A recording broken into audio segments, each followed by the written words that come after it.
এই যাত্রার শেষ দিনে আজও রাজধানী ছাড়ছেন অনেকেই। সায়দাবাদ বাস টার্মিনালের খবর রাখছেন সহকর্মী নিবিড় সাহা, যোগ দিচ্ছেন তিনি আমাদের সাথে।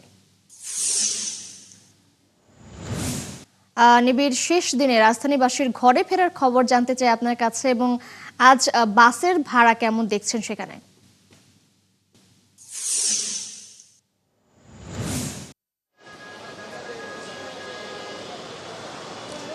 তৃষা, সকাল থেকে আমি মহাখালী, গাবতলী এবং সায়দাবাদ এই তিনটি বাস টার্মিনালে ছিলাম এবং যেমনটি আমার চোখে পড়েছে যে মহাখালী এবং সায়দাবাদ এই দুই টার্মিনালে কিন্তু ভাড়া মোটামুটি বলা যায় যে স্বাভাবিক পর্যায়ে থাকলেও কিন্তু আসলে গাবতলীতে বেশ কয়েকজন যাত্রী কিন্তু আমার কাছে অভিযোগ করেছেন যে সেখানে বাসের যে ভাড়া সে ভাড়া বেশি নেওয়া হচ্ছে, এমন অভিযোগ আমরা পেয়েছি। সেই সাথে এখন আজকে যাত্রী আমি কি কিছু ধরেছি নাকি?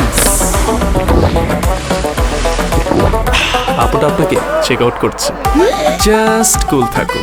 চাপের কথা যদি বলি, যে আজকে কিন্তু আমরা দেখছি যে কাউন্টারগুলো কিন্তু অনেকটাই ফাঁকা এবং যাত্রী ঘরমুখো মানুষের যে সংখ্যা সেটিও কিন্তু আসলে খুব একটা যে বেশি সেটিও কিন্তু বলা যাবে না। আমরা গাবতলীতে যেমনটি দেখেছি যে অনেক বাসই কিন্তু আসলে যাত্রীতে পরিপূর্ণ না হয়ে কিন্তু আসলে গন্তব্যের উদ্দেশ্যে ছেড়ে গেছে। এখানেও আমরা দেখছি এখানে যে পরিমাণ বাস আছে, তবে সেই পরিমাণ যাত্রী কিন্তু আমাদের সামনে পড়ছে। একটু ভাইয়া, একটু কথা বলি যে কোথায় যাবেন এবং আজকে চাপ কেমন দেখছে? আজকে চাপ কম আছে। আচ্ছা, এমনি আমরা প্রত্যেকদিন যেমনটি দেখি যে বাসের ভাড়া নিয়ে আসলে বেশ অভিযোগ থাকে, আজকে কোনো অভিযোগ? ঈদের সুযোগ তো একটু কম বেশি হবে। মানে এখন আপনি কোথায় যাবেন? আমি তো বরিশালে যাবো। এসি গাড়ি চাইতেছে 1000 টাকা। আচ্ছা, নর্মাল মনে করেন 700-800 টাকা।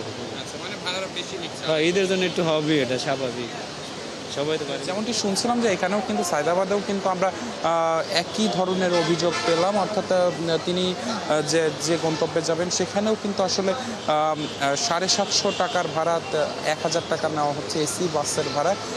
তো সব কিছু মিলিয়ে কিন্তু বলা যায় যে সকাল থেকে আমরা সব বাস টার্মিনাল ঘুরে কিন্তু যেমনটি চোখে পড়েছে আমাদের কাছে যে যাত্রীদের চাপ বেশ খানিকটা কম। অনেকে কিন্তু আগে ভাগে কিন্তু তারা বাড়িতে চলে গেছে এবং আজকে বাস যেগুলো ঢাকা থেকে ছাড়ছে সেগুলো কিন্তু বলা যায় যে যাত্রী পরিপূর্ণ না হয়ে কিন্তু অনেক ক্ষেত্রে আমরা দেখেছি বাসগুলো ঢাকা থেকে ছেড়ে গেছে।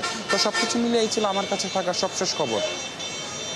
নিবিড়, ধন্যবাদ আপনাকে। আপনি আছেন সেখানে, থাকুন, খোঁজখবর রাখতে থাকুন। দর্শক, সায়দাবাদ থেকে এই যাত্রার খবর জানাচ্ছিলেন আমাদের সহকর্মী নিবিড় সাহা।